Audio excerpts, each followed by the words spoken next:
Hi guys, I'm going to do a little tutorial on how to use the program VideoScribe so that you have a better idea of how it works and to see how easy it is to make whiteboard animations for you to use in your classroom, either as teaching content or you can teach your students how to use it to be creative and share some knowledge with their peers. So when you open the program, you have a blank canvas, and it's pretty much open to whatever you want to do. Wherever you want to put content on the canvas is completely up to you. So first thing we're going to do is add some content, and we're going to go up to the upper left-hand corner, and I'm going to add an image to the canvas. You have the option of using the VideoScribe pictures that they have in their library. To be honest, it's not a big selection of pictures.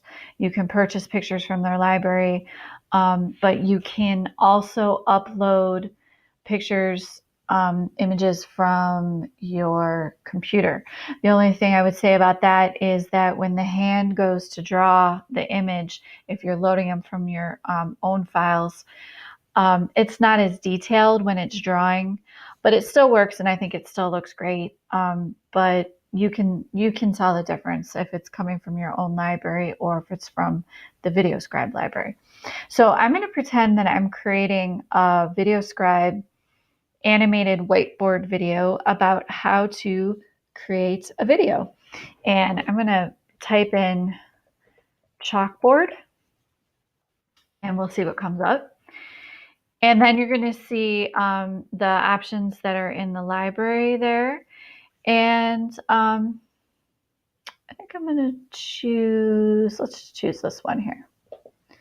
And once you choose it, it places the image onto your canvas, and you can stretch it out. You can make it smaller, just like a regular image.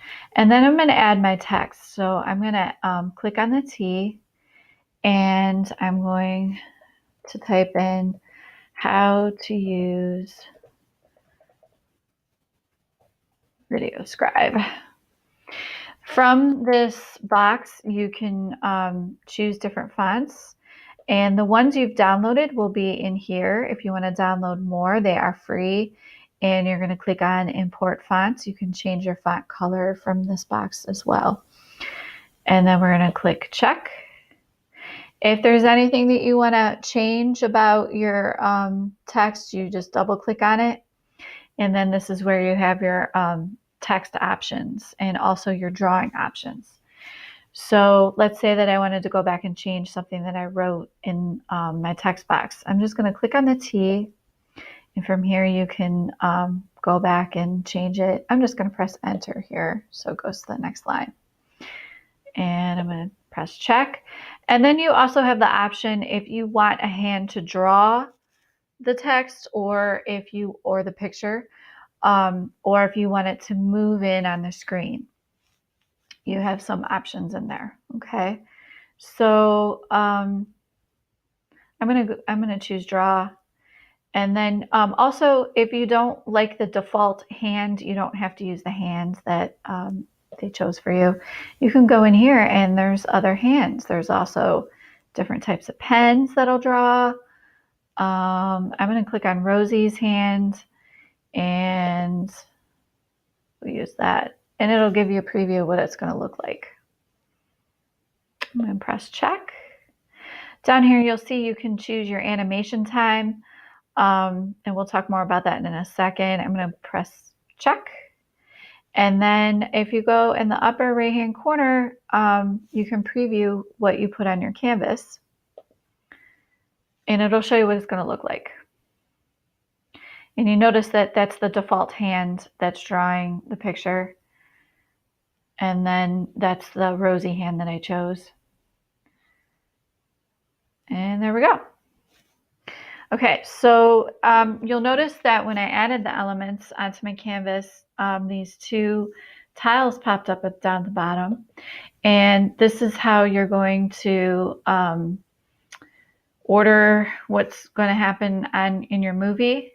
And then you can also drag and drop these around. So if you don't want to use the order that you drew it in to begin with, you can drag and drop these, and these will be quite long, depending on how long your movie is.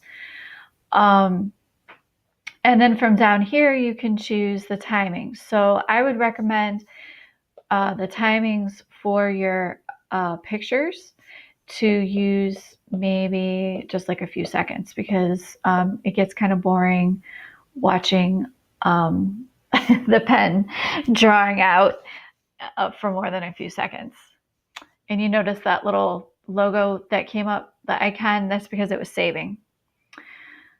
There is lag time in this program at times. And then we're going to click on the second slide, and down here again you can choose how long you want your words to be written on the screen. What I would do is go ahead and create, figure out what you're going to put on your canvas, create your the content.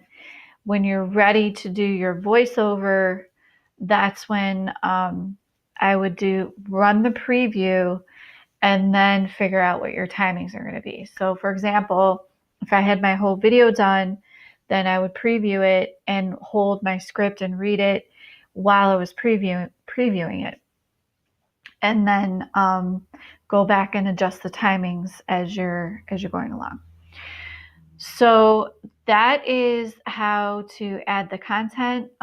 In the next video, I'm going to show you how to add music and add your voiceovers on there. So I'm going to stop this video and see you in part 2.